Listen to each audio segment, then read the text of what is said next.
ጨዋታ እንደነበር የሚታወስ ነው። ከዛ ውጭ ድሬዳዋ ከነማ ከስድስተኛው ሳምንት ጀምሮ እዚህ ሜዳ ላይ ሲወዳደር እንደነበር የሚታወስ ነው። 27ኛ ግንኙነት ምናልባት ሲያም ሱልጣን ጥሩ ዴሊቨሪ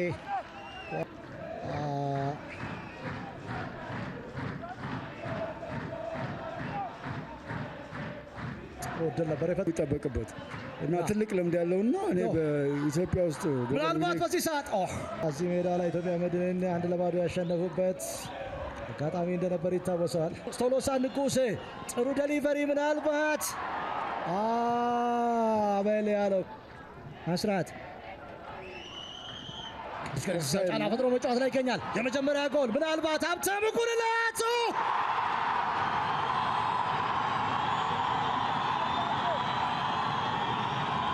ሶስተኛ የሊግ ጎል ለሰበታው ልጅ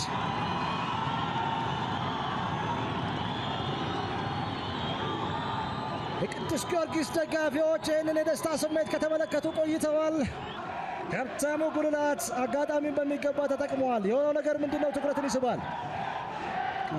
ጨዋታ ውጭ አይደለም። ሲያም ሱልጣን ያስገባዋል።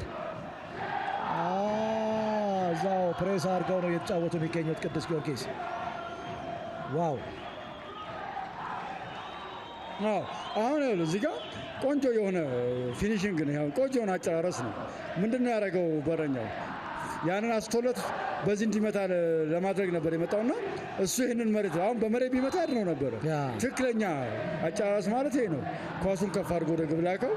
ይህንን በፍጹም ማዳን አይችልም በረኛው። ጥፋት የዕለቱ አርቢትር ጨዋታውን አስቀጥለዋል። ጥሩ የጎል ማግባት ሙከራ ቅዱስ ጊዮርጊስ ድጋሚ ሪቫይቭ የሚያደርግበት ሊሆን ይችላል። ምናልባት ሀብታሙ ጉልላት ከጨዋታ ውጪ ነው አይደለም። ጊዮርጊስ 1-0 ተሸንፏል። ሽመልስ በቀለ ከሄደው የጎሉ ባለቤት ነው በዚህ ሰዓት። ምናልባት ወርቃማ ድል በእጅ የተነካ ኳስ ፔናልቲ የፍጹም ቅጣት ምት ኢንሲደንት የድሬዳዋ ከነማ ተጫዋቾች እየተቃወሙ ይገኛሉ። ከትላንቱ የነገሌ አርሲ አጋጣሚ ጋር ተመሳሳይ ነው ወይስ እጄን አሽሻለሁ እያለ ነው የሚገኘው? አሽሽተዋል ወይስ እየተከራከረ ነው የሚገኘው? ኮች የተፈጠረው ነገር ምንድን ነው? ከመስመር አቅጣጫ በረዳት ዳኛው ታግዘዋል። ትግል ግዛው የቀኝ እጁ ላይ በቃ ይኸው እጁ ተፈጥሯዊ ቦታ ላይ ነው ወይስ አይደለም? እጁ የተፈጥሮን ቦታ ለቋል። አዋሳ ከነማ ከመቻል ነበር ይታወቃል። ሌላ ጎል እዚህ የሜዳ ክፍል ላይ አመን ያለው ጎል ዋው! ዓለም ላይ ያለ የትኛውም ግብ ጠባቂ ሊያድነው የማይችል የፍጹም ቅጣት ምት ጎል ነው። አቤል 7ኛ የሊግ ጎል። አቤል የበለጠ ከፊት ተሰልፈዋል። ቶሎሳ ተቀይሮ የገባው አብዱሰላም የሱፍ።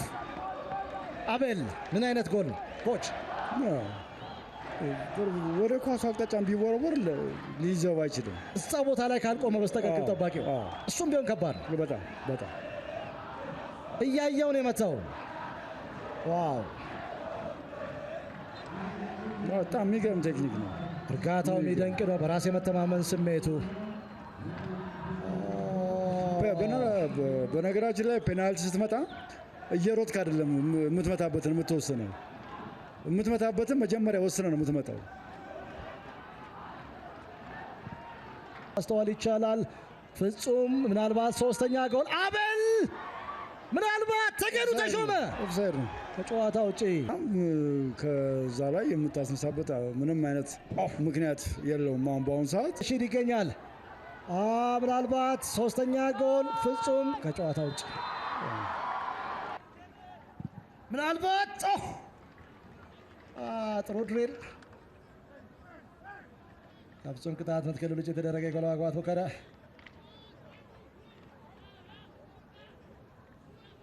ኢላማውን ቢጠብቅ ጥሩ ቴክኒክ ነበር። ግን ነው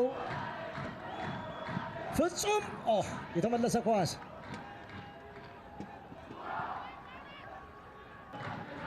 ላይ ማጥቃት እንቅስቃሴ ጥሩ ድል ምናልባት ጎል ፍጹም ጥላሁን የጎሉ ባለቤት ነው። 3 ጎል 3 ነጥብ ቅዱስ ጊዮርጊስ እርግጠኛ የሆነ ይመስላል። በኤልፓ በኢትዮጵያ ቡና በፋሲል ከነማ በሰበታ ከነማ ምናልባት በጣም ከባድ ነው። ሌላ አማራጭ መጠቀም ይሻል ነበር፣ ግን የነበረው ክፍተት መስዑድ ግን ያቀበለበት መንገድ ጥሩ ነበረ።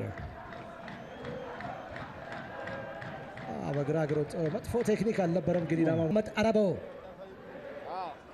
እዚህ ሰዓት ጎል ማግባት ሙከራ ምናልባት ከጨዋታ ውጪ ጥሩ የጎል ማግባት ሙከራ ነበረ። ከጨዋታ ውጪ አቤል የትግል ግዛውን እይታ ለማድነቅ አይቻልም። ጥቂት ነባርና ልምድ ያላቸው ተጫዋቾች በርከት ያሉት ከታች ያደጉ ወይም ከሌላ ክለብ የመጡ በዚህ ሰዓት ምናልባት ወርቃማ ድል አግኝተዋል። በጣም ነው ያዘገየበት። በጣም ሁሉም ነገር አለ። ምናልባት አራተኛ ጎል ስህተት። ይህንን ጨዋታ በደል ለመውጣት ሁለቱም ተዘጋጅተው ነው የመጡት። በዚህ ሰዓት በፍጹም ቅጣት ክልል ውስጥ አቤል ምናልባት አራተኛ ጎል አዲሱ አቱላ ኳሱ ላይ መድረስ አልቻለም። በዚህ ሜዳ ላይ እጅግ በጣም ድንቅ ጎል ማስቆጠሩ ይታወቃል። አዲሱ አቱላ ባህር ዳር ከነማ ላይ ጸጋ ከድር በቴክኒኩ በኩል እጅግ በጣም የላቀ ተጫዋች ነው። ምናልባት አህመድ ረሺድ ቺሪላስ አራተኛ ጎል አቤል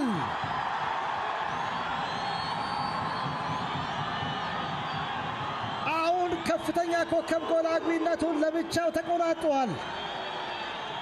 አሁን እዚህ ላይ አቃቂ ቃሊቲ ተወልዶ ያደገው ተጫዋች 8ኛ ጎሉን አስቆጥሯል። 2 ጎል 1 አሲስት። አሁን ፋሲል ተካልኝ የተለየ ደስታ ስሜት ውስጥ ተገኝተዋል። ቅዱስ ጊዮርጊስ ሂደቱን ጠብቆ 4ኛ ጎል አግኝቷል። አሁን እዚህ ጋር የምትመለከተው አክስለሬት እያደረገ የሄደበት መንገድ ነው እና ጎሉን ያየበት የተቆጣጠረበት ይሄ ነው ፐርፌክሽን ማለት። ይሄ ነው አጨራረስ ብቃት ማለት። ቀና እያለ አይቶታል። አለቀ። እግሩን ሲያነሳ ነው ኳሱን የለቀቀው። ሱ እያለ ይገኛል። CR7 የሱ አድናቂ እንደሆነ ይታወቃል። ወደ ሌላ የደስታ ስሜት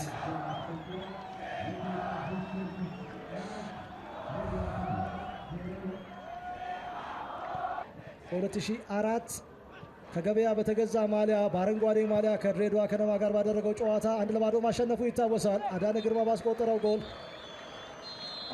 በዚህ ሰዓት